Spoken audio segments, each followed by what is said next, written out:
Evangelio de octubre 6, 2013, Lucas 17, 5, 10.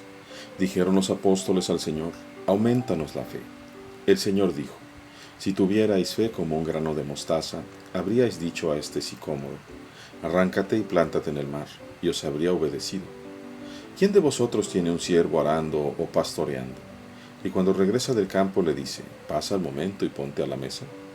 ¿No le dirá más bien: prepárame algo para cenar, y cíñete para servirme hasta que haya comido y bebido, y después comerás y beberás tú? ¿Acaso tiene que agradecer al siervo porque hizo lo que le fue mandado? De igual modo vosotros, cuando hayáis hecho todo lo que os fue mandado, decid: somos siervos inútiles, hemos hecho lo que debíamos hacer. Palabra del Señor. Gloria a ti, Señor Jesús.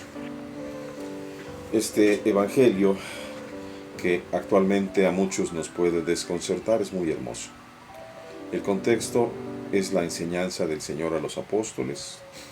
Precisamente está diciendo de no escandalizar a los pequeños, por un lado, diciendo, ha advertido que es imposible que los vengan los escándalos, pero dice: más le valdría al que provoca los escándalos que le colgaran una gran piedra en el cuello y lo aventaran al mar. Y más aún dice: si tu hermano te molesta, pero te pide perdón, perdónalo. Y si lo hace 7 veces al día, perdónalo las 7 veces. Y entonces los apóstoles como que ven la dificultad, la enormidad de cumplir lo que Dios pide, y dice: aumentanos la fe. Misma cuestión que podríamos pedirle al Señor. Y luego viene estas dos como parábolas que pareciera que no tienen mucho que ver. Si tuvieran fe del tamaño de un grano de mostaza, podrían decirle a los árboles: arráncate y plántate en el mar, y les obedecerían. Y esta historia del siervo. ¿Quién tiene un siervo, un sirviente que anda trabajando, y cuando regrese del trabajo el dueño le va a decir al siervo: pasa, siéntate, ponte a la mesa? ¿Que acaso no le va a decir: prepárame de cenar, etcétera, sírveme? ¿Por qué dice esto? Por un lado, la comparación de los efectos de la fe. Por otro lado, la actitud de aquel que ha recibido esos efectos de la fe. ¿Qué es la fe? ¿Por qué dicen los discípulos y nosotros también: aumentanos la fe? La fe es don de Dios, invariablemente. Es don de Dios porque nos viene de fuera y es como plantado en nuestro corazón, en nuestra conciencia. Es respuesta nuestra también. ¿Qué es lo que nos planta el Señor? Podríamos decirlo de una manera plástica y hablaríamos diciendo que nos planta su palabra. Nos planta sobre todo el Espíritu Santo, y junto con el Espíritu Santo pone en nuestras conciencias la palabra del Señor, es decir, el Evangelio, y obviamente toda la palabra de Dios, pero eminentemente el Evangelio.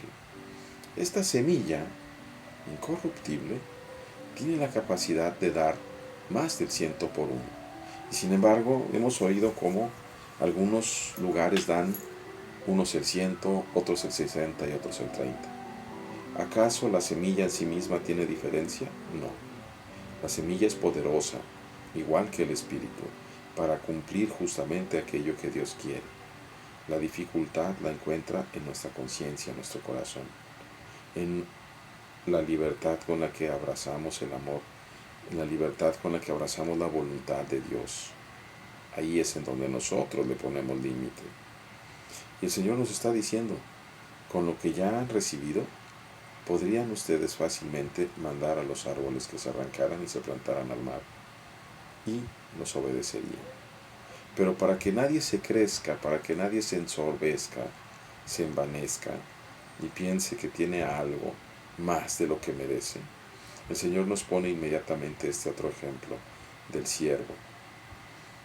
Ponte a pensar, hoy que tenemos un atardecer hermosísimo o un amanecer precioso, ¿acaso es tuyo? Es tuyo porque lo puedes disfrutar. La luz del sol te acaricia la piel si te sales, y la brisa también, o el viento en el bosque, depende de donde estés. ¿La luz es tuya? Podrías decir que si estás en tu casa prendes la luz o la apagas. pero la luz del sol es tuya y no es tuya, porque es nuestra para disfrutarla y compartirla, mas no nuestra para disponer de ella. Y de esa misma forma, el universo entero es nuestro y no es nuestro, somos administradores. De esa misma forma, ese don de Dios, el Espíritu Santo y la palabra, son nuestras para compartirlas, son nuestras para llenarnos de fuerza, de poder, de alegría en el Señor, para hacer el bien a los hermanos. Pero dice, cuando tú hayas hecho todo lo que se te mandó, entonces di, solo soy un siervo inútil, solo he hecho lo que debía de hacer. ¿Por qué dice esto el Señor? Porque tenemos que conservarnos humildes. De otra manera contristamos al Espíritu y nos volvemos simplemente lo que somos. Dejamos de tener el acceso a la fuerza de Dios. Si nosotros nos mantenemos humildes, si nos mantenemos débiles, entonces en nosotros actúa justamente la fuerza de Dios, la fuerza del Señor, la palabra y el Espíritu Santo. Por eso tan importante, e incluso las buenas obras que hiciéramos, ¿no son acaso obras de Dios? ¿Qué podríamos cada uno de nosotros decir que es nuestro, sino solo y tan solo la voluntad de hacer aquello que se nos ha mandado? Por eso, ante esa necesidad, ante la enormidad del trabajo que nos presenta el Señor, reconozcamos el don infinito que hemos recibido con humildad y pongámonos en marcha con esa confianza como niños que hemos recibido todo lo que necesitamos y más para que en el atardecer de nuestra vida podamos realmente decir, somos siervos inútiles, hemos hecho lo que debíamos de hacer. Y en ese momento, cuando seamos llamados a su presencia, oiremos esas palabras hermosas. Vengan, benditos de mi Padre. Dios les bendiga, hermanos.